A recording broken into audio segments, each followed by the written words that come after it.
Monday afternoon. We're live here with the Ovadia Heart Health live stream on X, YouTube, and LinkedIn. I'm Krisna Hanks. I'm the Director of Employee Wellness and a Metabolic Health Coach with the Ovadia team. And I am thrilled to have Char and Rob Brenneman, owners, founders, do everything for Brenneman Pork in Iowa here today. But before we jump into that, we do need to remind everyone listening in, this live stream is not intended for personal medical health purposes. It is for inspiration, education on all things health and well-being, but it is not intended for personal medical advice. If you'd like to work with one of our members of our team at the Ovadia Heart Health company, reach out at team@ifixhearts.com. Okay, that was the housekeeping. Hi, Char. Hi, Rob. Hello, Krisna. Hello. I'm thrilled to be here with you today. I've said that twice now, probably say it more. We'll know when you're done if you're still thrilled. Well, we're going to have fun. How about that? We better have fun. Right. As someone who grew up in the Midwest, we're just going to have good old Midwest fun here today. Yep, exactly. And I want to encourage anyone listening in, please put your questions in the chat, comment. We love to have questions. And there's going to probably be a bunch of people who know who you are. However, there's probably a good portion who don't. Yep. So tell us the short version of the story of both of you and your business. Well, Char and I both grew up in Washington County. We were born in Washington County, Iowa. That's southeast Iowa, just north of the Missouri border. So we're just south of Interstate 80. So we're right. Washington County is the #1 hog county in the state of Iowa and #3 in the United States. So it's the most dense. There's a lot of pigs raised in our county. Char and I met. Char was a pork queen in the late 70s. So that in Washington County, that was high honors. Yeah. And then I was just a farmer at that time, just a pig farmer. And then in 1980, in 1979, I received my Master Pork All-American award for the pork producers. And that was when Char graduated, and she graduated from high school in 79 and then went to 1 year of school to be a nurse. And then we got married in 1980, and our 45th anniversary is coming up here in about 2 weeks. We were going to wait till the following summer, but her dad was kind of one of those guys who, by the way, just passed away. We're going to miss him greatly. That said, let's get this over with. You know, you want to get married, let's get it done. So that's what we did, and I didn't disagree, and I don't think you disagreed. So we made it work. So anyway, we resident right here about 3 miles north of where she grew up. We're in Washington County. We have 4 children. They're all married. And we have 12 grandchildren, and that entire herd lives within a mile of us right now. You basically go around the square, we call it, and every side of the square. And so that's been our pleasure.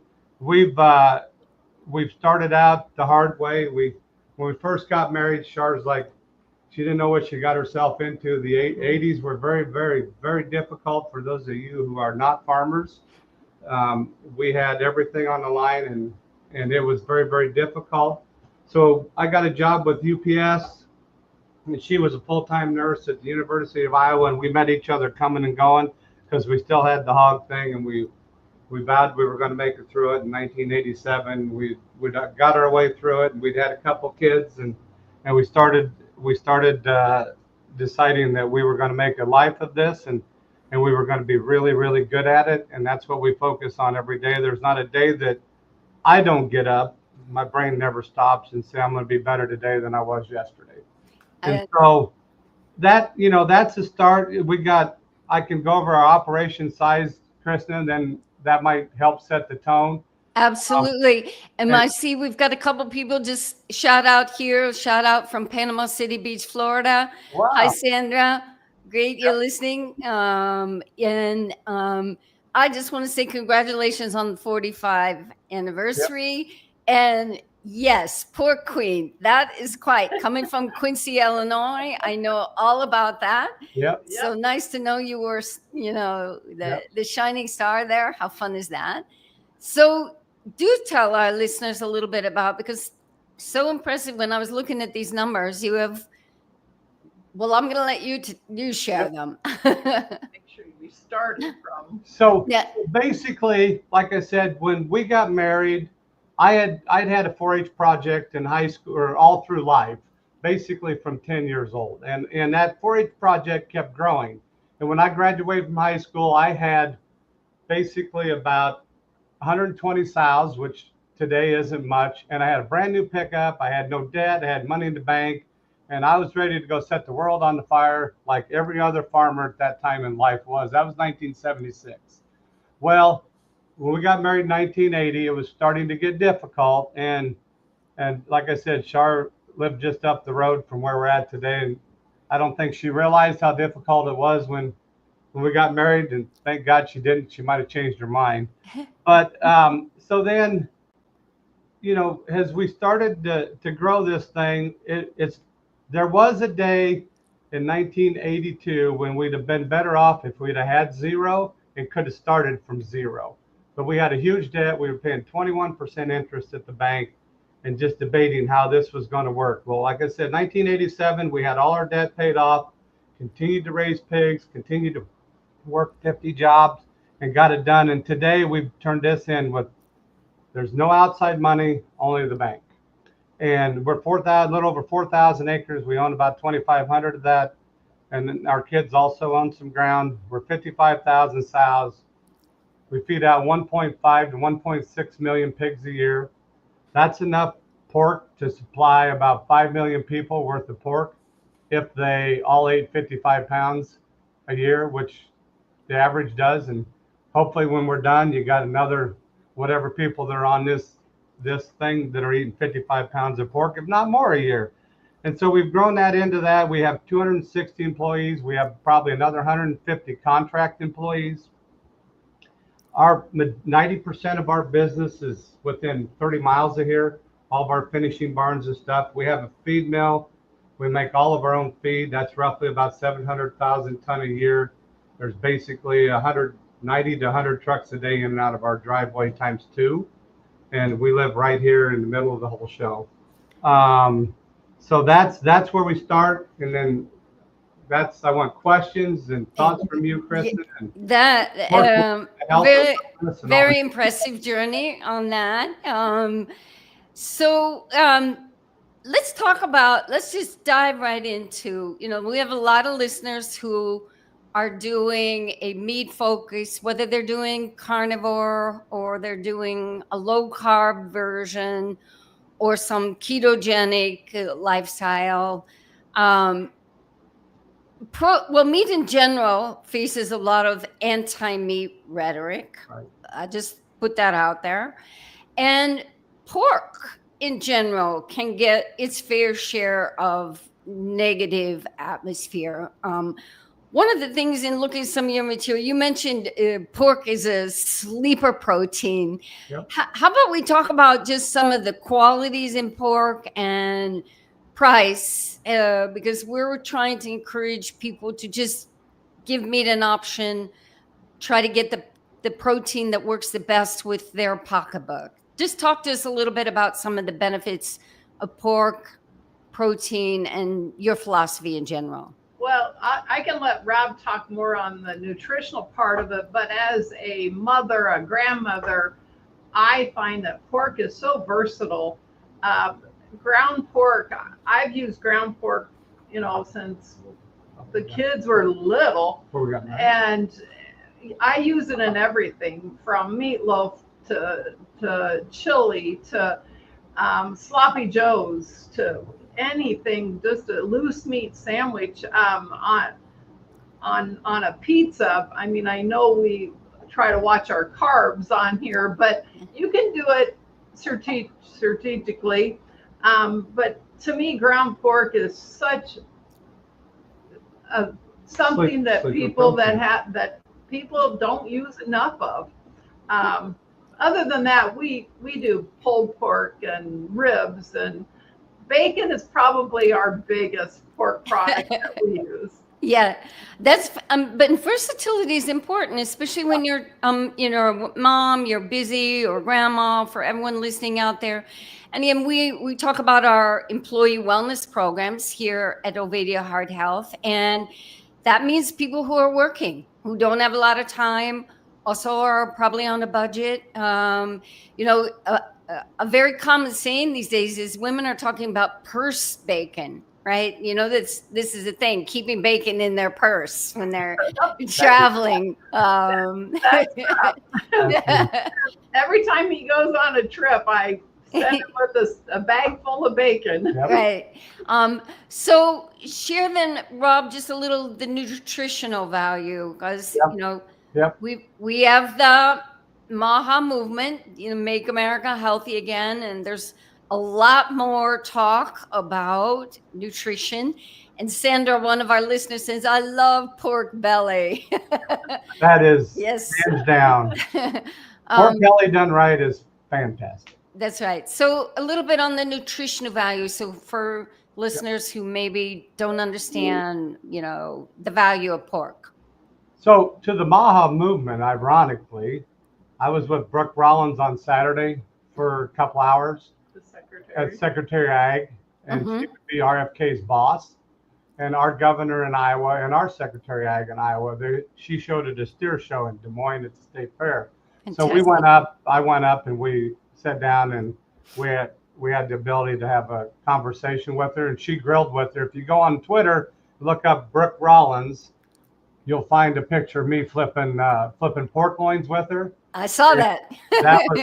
That was quite the job. But I've sat back the last 2 years. I follow a lot of these doctors on Twitter and Instagram and all that, and I got healthy by listening to like Dr. Ken Berry, Dr. Sean Baker, Dr. Ovadia. Those were my go-to guys to listen to. And so over the last few years, I've gotten a little frustrated at the way they treat pork and what they believe and what I believe. I mean, they believe grass-fed beef is the God savior to everything. And hey, go ahead and eat it, but there's enough to feed about the amount of people on this phone call, maybe a little bit more. There's just not enough. And personally, it's not my cup of tea, but so I'm not going to run people down to do other things. But pork has been a sleeper in the background, and it's kind of been picked on a little bit. Maybe it's because it's not high priced enough. But when you do the nutritional value of pork, and if you take ground pork and compare it to ground beef, whether it's grass-fed or whether it's grain-fed, we're right there. We're a little higher in saturated fat, which if you talk to the wrong doctor, that's bad. We're a little higher in protein. We're a little higher in the vitamins, and then we're a little short in iron, but that's all right because it's still 10 times the iron your body needs. We might be just a little bit more on some monounsaturated fats, which if you talk to the other doctors, they love that. But the difference, like I had a conversation with Dr. Ovadia the other day, the difference is it's not a seed oil equivalent. It's just a very, very small amount. And so when you look at the health side of things, I personally, back about, what is the question? No. I'm trying. Okay, I personally had a health adventure myself. My brother passed away at 56. It had been 8 years ago this September. And I decided that I needed to do something different. I weighed about 300 pounds at that time. And that wasn't because I was eating pork. That's because I was eating sugar and carbs and not enough pork and not enough beef. That's plain and simple. So I listened to Dr. Ken Berry and Dr. Sean Baker. And so I went down the keto route, got to 250, stalled out. Then I thought, what can I do better? So I went the carnivore route. And then that's when I got to listening to Dr. Ovadia and all those guys. And so I did the protein route and the fat route, and bacon was my go-to because I could take bacon everywhere. It had a lot of fat. And when I was listening to Ken Berry one time, he said bacon is the perfectly balanced diet because it's got the perfect ratio of fat to protein. And so that was my go-to. I probably ate 1.5 pounds a day. And I'll tell a quick story. There's probably a dozen other guys that are on the same diet. And I had a conversation with our attorney, NPPC attorney, Michael, who March 5th started on what we call the bacon diet. He's lost 50 pounds. His A1C has went from 8.9 to 5.1. He's off his blood pressure medicine. He's off of his cholesterol medicine, and he's off all his meds, and he looks amazing and feels 100 times better. And I can take that times 7 different guys that I know that have done what they call the bacon diet, and we took that pretty serious. It was pretty much bacon. You're gonna have to trademark that, the Brenneman Pork bacon diet. I'm sure you can sell millions of copies on that. But let's just pause on that for a second, because you shared your personal health journey, and again, and correct me if I'm wrong, you were close to 300 pounds around the time your brother had his heart attack. Is that correct? That's exactly. And you're close to 200 pounds now. So your story is very akin to Dr. Ovadia's in losing over 100 pounds. So congratulations. And no, Char, you've been a major part of this health journey. Anytime anyone's making change, it's the teamwork involved on that. And you've got other people that you're inspiring, because often it can take just seeing someone else, either get ill like your brother, or your own journey. Is the same way that others have been inspired in your company? It's sort of like the spark that goes around. Talk a little bit about how your employees and different people you're working with are sharing this information. My brother was a picture of health. He was a contractor. He could climb a building without a freaking rope. And, so when there was probably 6 guys that went through the funeral line and looked at me and said, "It was him? How do you survive?" And I said, "I don't know. We're going to find out pretty soon." But anyway, so the other people it takes a little bit to get to believe in it. Okay.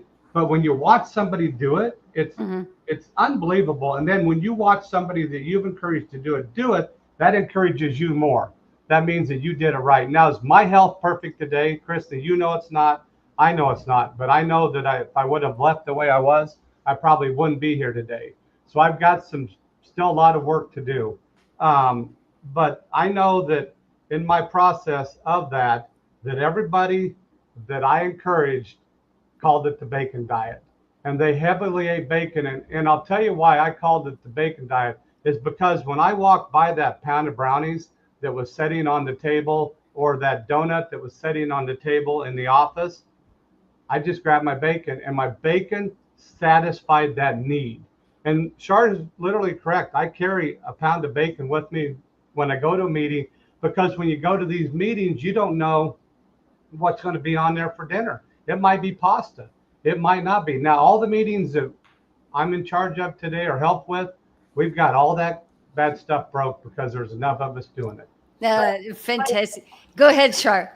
To kind of answer your question, though, as far as here at the office, in the past, it would have been donuts on the counter. Where now we've got an oven up there now. Almost every other day, somebody's making bacon for the office. That's fantastic. And it's those changes like that we encourage. And for anyone listening, yes, the Ovadia Heart Health has a telemedicine practice, of which Rob is a member here. And if you want to know more about our practice, please reach out, ovadiahearthealth.com/wellness. You can reach us also on LinkedIn, right? If you want to connect with Dr. Ovadia personally, this is a great place to find out more about what we're doing. But change happens at the ground up. I mean, you built your company from the ground up. Right. And I want to talk a little bit about, some of your, philosophy also on sustainability as well. I loved this line that and I'm just going to read it, and either one can expand on it. Sustainability means passing the operation on to the next generation with a sense of purpose. Yep. That's pretty powerful And, stuff. and it is, and why I say that is if somebody else, I mean, we can do all this stuff. We can, and no matter what it is, whether it don't matter what it is. If you haven't got, I'm only doing this for our family and my future, our grandkids and our great grandkids. I'm not building this for some large corporation to buy out, because that would not be sustainability. So my true passion on sustainability is if nobody else wants to do it, it's not sustainable. And it doesn't matter what that job is. And, we talk about, from electric cars and saving gas to windmills and energy to fake meat and not meat. And we talk about all that stuff. All I can tell you is if nobody wants to do it, then it ain't going to be sustainable. And that's how I've looked at what our business is. There's nothing on this farm that I have not done. And everything that I do that I think is complicated and nobody likes, we try and fix it and improve it. And so from the day I started, when I was 10 years old, I always said, I'm not going to raise pigs the way Dad did. I'm not going to have outside pigs because that makes no sense. We had A sheds, Char and I did when we first got married. An A shed is a shed that goes like this. The sow goes in and has pigs. She has 10 pigs and lays on half of them tonight. That is not sustainable. But that's what's being, see, the problem today is we got people calling things sustainable that aren't sustainable, because the true definition of sustainable hasn't been met. Sustainability isn't used in turn, on top of this is we built our business. An example, when I graduated from high school almost 50 years ago, we're producing twice as many pounds of pork on a pound of grain or a ton of grain or whatever you want to call it than we did when I graduated from high school. That's incredible, right? Yeah, if you think about that sort of transformation and that pounds number, I made a note while you were talking earlier about 55 pounds of meat a year. Is that per a family estimate? The estimate in the United States is there's 52 pounds of pork consumed per human in the United States. Right. Well, we can do better. On a yearly basis. I remember reading, I think my husband often was reading about the Lewis and Clark expedition that traveled down the Mississippi. Okay, I grew up on the Mississippi River, and they estimated for that trip I think it was 8 to 9 pounds of meat, somewhere like that, per day, per man. They were carrying their canoes and walking on that. Right. So there's even more that can be consumed, right? And like Ken Berry eats 2 pounds of ribeyes a day. I eat probably about 1.5 pounds of meat a day, right? Yeah. Isn't that about right? Probably. And half of that's ground pork, probably. Yeah, and let me ask you this, Char, because I have a past history. I was 20 years vegetarian. Thank God I found my way out of the tunnel. How do you, being a female owning pigs, how do you deal with some of there's a big push towards the females to go vegetarian. I see that maybe there's a big push as well to go to men, but I'm looking at it through my female eyes.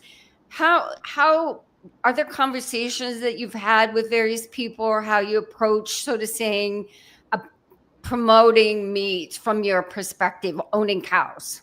Well, sows. Yeah, I guess it could go back to when I was pork queen. Right.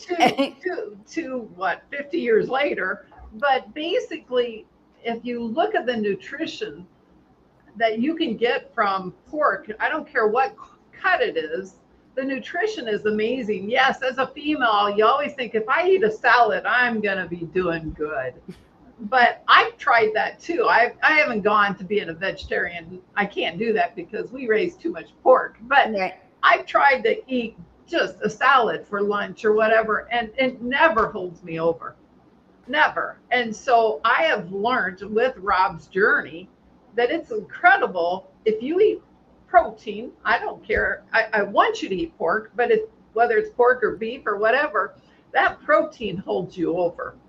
And that's really helped me, even as a female, because I watched Rob's journey, and it makes a difference.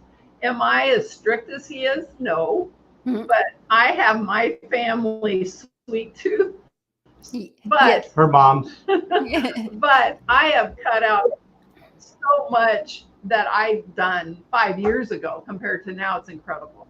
Neither one of us do alcohol, Krisna. We've never really had. Yeah, I used to like a glass of wine every now and then, but it's kind of to the point. It's not worth it. Yeah. And this is a real important point about the nutritional value. You know, we touched on the protein value.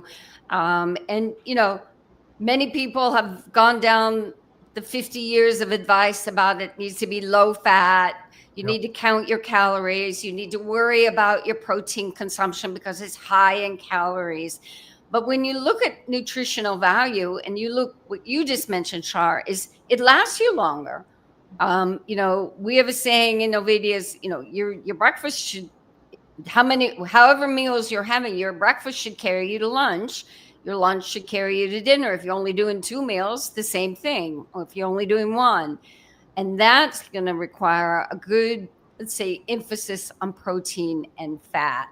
And that brings us up to the fake food, the fake meat. You know, I know Italy is now banning the use of the word meat if it's not a real Whole Foods meat product. Right. How do you deal with that as owners of real food? You've got, you know, pigs, and that's real food with all these various, whether it's the Beyond Burger or I don't even remember what the names of them are, that have this incredible long list of ingredients. So, you know, we've been battling the animal rights people for 25 years. Okay, their ultimate goal, the animal rights, HSUS, PETA, their ultimate goal, they don't want to see us totally go out of business because then they wouldn't have anything to do. So they just want to keep moving the goalposts and making it difficult. The whole goal of that is to make meat so expensive nobody can afford it. They wouldn't buy it, and then they'd go buy all this. I was going to use a bad word, but anyway, all this other crap, and then people like Bill Gates and those people are behind that, because if they take that plant-based stuff, they can control what's in that plant-based stuff to millions and billions of people, and that's what they want to do because they want less people on the planet. That's fact. So everybody needs to truly understand that. Our goal is there's more people on the planet, there's more healthy people on the planet, and we're not going to control what goes into your body. We just know that protein and fat are the essentials of life. And back to the point of, I fast a lot, and I did a couple 24-hour fasts, by the way, Krisna. Good for you. That Yes. 24-hour fast, ate 1.5 pounds of bacon, and I wasn't hungry for 24 hours. There you go. I mean, and that's right out of the oven, so it's fresh and good. But anyway, that's what we've been battling. And the reason that they want that, the Bill Gates of the world, and I'm not going to give Bill Gates a single bit of credit of anything. I can't stand the guy because he wants us gone. So I don't care what the rest of you people think of him. But anyway, he wants us gone, period. He wants us as pig raisers, beef raisers gone, but he also wants half the people on this call gone. And he don't want you to have any offspring. So make sure everybody understands that.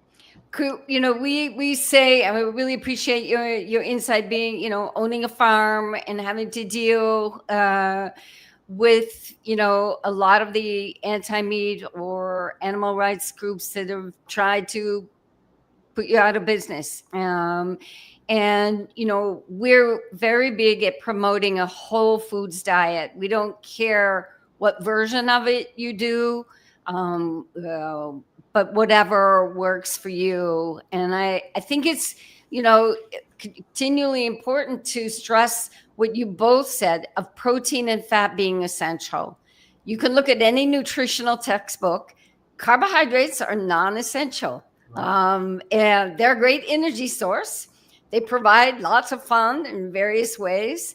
But protein and fat are essential, meaning we need them as human beings on this earth. I want to sort of move towards just a little bit to talk about, you mentioned a few things that you're doing for your employees.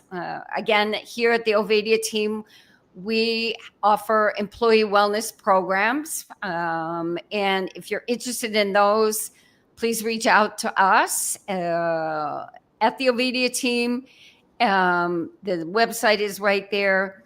You mentioned a couple things about you have an occupational therapist that you work with. You work in close, let's say, collaboration also with the YMCA, 4-H. Tell us some about some of the things that you're doing within the community, but also in connection with your employees. I'll start with the employee part of it, and then Rob can talk more about the community. But we have an occupational health nurse on staff, and they do a lot with encouraging our employees, first of all, to be healthier, because our employees, they do work. I mean, they do physical work. So we've encouraged them to join the local YMCA, to get involved in resistant training, mental health training, but part of our benefit package also includes health and vision and dental also. So we want them to take care of themselves. Yeah. And, you both had mentioned earlier, everybody has to change at their own tempo and find the, let's say, the health journey that will work for them. But that's fabulous. That's quite a lot of benefits that they have access to. So, Rob, tell us a little bit about the community, but I have to throw in a comment from the chat. I totally agree, Rob, with you on Bill. Thank you. Thank you. So Thank you. we have some supporters out there. So tell us about the community. I remember growing up in Quincy, Illinois, 4-H was huge in our community. I know you work with them. 4-H is who made me who I am today. And me. And Char. FFA. And then also I was in FFA. My ag teacher, Dwayne Sprouse, he started as a first year out of Iowa State teacher. We were first year freshmen at Kyoto High School, and he was fantastic. He made a statement that I'll never forget. In fact, the very first start of the class, you're wondering in 9th grade, how am I ever going to compete against all these big farmers, and how am I going to get there? And his comment was, where there's a will, there's a way, but you got to start today. And that's on my wall. And that's what I think of every day. And I think that's for whether it's weight loss, whether it's health. And that's what Krisna, with your coaching, I've had to get to that. Damn it, I can get there. And then you'll give me a chewing and I'll say, okay, she's got the will, I've got to find the way. And we'll get there. And that, for community, that's what we push. That's why we give pork to a lot of these ball teams and stuff, because that helps them, because they make money off of it, but then the kids also have something to eat there besides, pork Pop-Tarts and that type of stuff. And it goes over well. Of course, they promote it because they get it for nothing, then they make money on it. So that makes for pretty good promotions. And it works. Some of our listeners, I mean, I grew up in the Midwest, as I said several times, might not be familiar what FFA means. Future. Today it's changed, but it's back in my day, it was Future Farmers of America. Called Blue Jackets. Yeah, Blue Jackets, exactly, right. Blue Jackets. And this is a very important piece of this, bringing the meat to that these teams are doing, that you're doing, because again, it's about education. Athletes need to know about nutrition. And often it's, whether it's a club like FFA or something like that, what do you see? Cookies. People are selling cookies, or, having some kind of bake sale. It's always about sugars and sweets. So to be able to have some meat, what a fantastic idea, really. So you have your occupational therapist, you've got great benefits.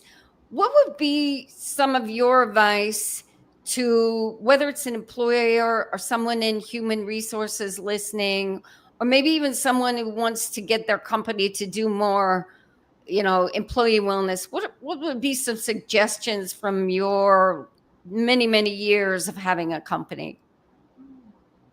It you got to you got to support it financially. There's no question.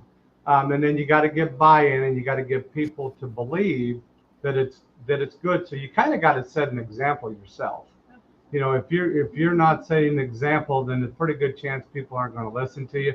If you walk through and take donuts off the plate, they're going to look at you and say, well, who are you to tell me what to eat or ask me what to eat? But if you put the bacon out there and they know that you're the bacon guy and that's all you're going to eat, it kind of makes them think a little bit. But you've got to continuously encourage and support it and promote it. And you got to supply the funds to make it happen. And you got to walk the walk. Talk the talk. We have a question that someone would like to know what consumer label is on your pork. Okay, so that's a very good question. So there's majority of our pigs go to Tyson in Columbus Junction right here. So there's a Tyson label that would have our product, and also there's a lot of products raised similar to ours that go to Tyson. Tyson has a pretty good strict way of how pigs need to be raised. Allegiance pork with PFG is our pork, and also West Creek pork with PFG is our pork. Now they're a food service company, but you can buy it in, like if you're in Naples, you can get it at Seed to Table, and a lot of your smaller grocery stores have it. But you go to a Walmart, there's a pretty good chance you're going to buy Tyson pork, and there's a 8% chance that's our pork. Okay, great question from our audience. So we've covered quite a bit. We've covered the anti-meat recipe. We talked about the great protein value in pork, your company. What have I missed that you would love to share, either Char or Rob? I think I'd just reiterate that the price of pork is so cost effective. Yeah, or it's so competitive compared to some of the other proteins that I guess I would encourage, but also people that are out there, please try to fix your pork. If it's a pork loin or a pork butt, don't overcook it, especially the pork loin. I know the pork board pushes 145 degrees, but we take it out and we rest it. Try not to get to 160, what they used to say. Pork is so much better if it's juicy, and don't be afraid of it. I'd try and get it to 145, and if you're brave, you can do under. A lot of the restaurants now will cook a medium rare, just like a steak. But I think that's a big deal. And if for all those, I think I put it on, but there's a new campaign. It's called Taste What Pork Can Do. So there's a lot of stuff coming out on that website, Taste What Pork Can Do. There's a lot of new recipes for the Gen Zs and the millennials that are, eat a little bit different than some of us older people, do. And so there's a lot of good things on there. That also is on Instagram and Facebook, yes. that title. Taste What Pork Can Do.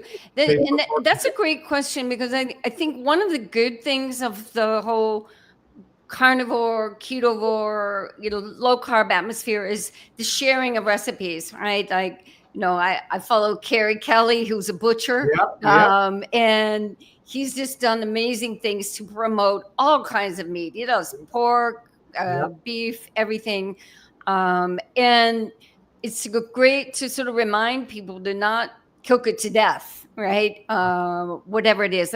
I think my husband, who's the main chef, he's much better than me in our house, says the best investment he made was a thermometer, right? So you can test it, but then also, if you're resting your meat, it's also cooking while it's resting. That's a great tip, Char.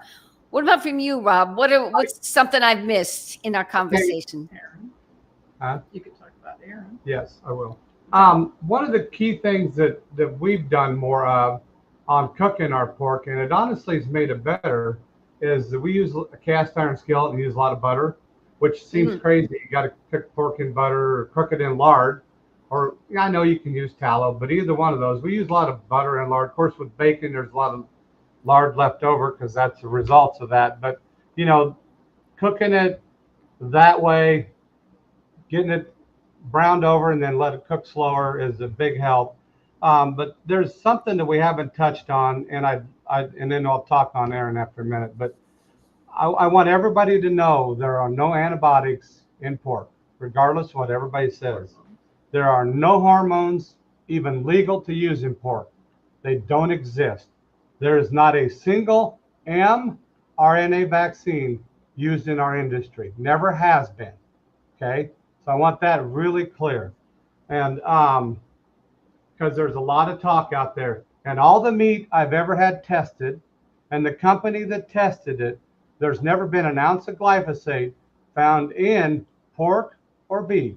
And they do thousands and thousands of tests every day, regardless of what you hear from some of the other people.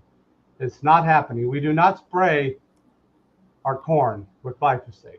The corn crop gets sprayed early, but it does not get sprayed. So you're not eating any glyphosate. And Erin, our daughter-in-law, if you go to Instagram or any of that, you'll see our farm in live action every single day almost. But if you go to Instagram and look up, is it under Sal Mama? At Sal Mama, right? And it's spelled SOWMOMMA. And she has stuff every day. If you watch that, you will be amazed at the technology that we use. Every animal on our sow farms here at home, the sow farm is where the babies are born. And every animal, we know exactly how much they eat every day. We know exactly what ration they ate. And a lot of the sows will weigh in and out of farrowing, so they produce a litter. And we know what's going on, and we take very, very good care of that. And those are all really important statements for anyone listening to understand. And again, where people can reach you is at BrennemanPork.com. There's some also great photos of the farm and everything that you've been doing there. And I think there's just so much for us all to learn about this journey of trying to, eat real food, support your farmers. I say on a weekly basis, no farmers, no food, no future. Right. And we want to help people find those sources that they need.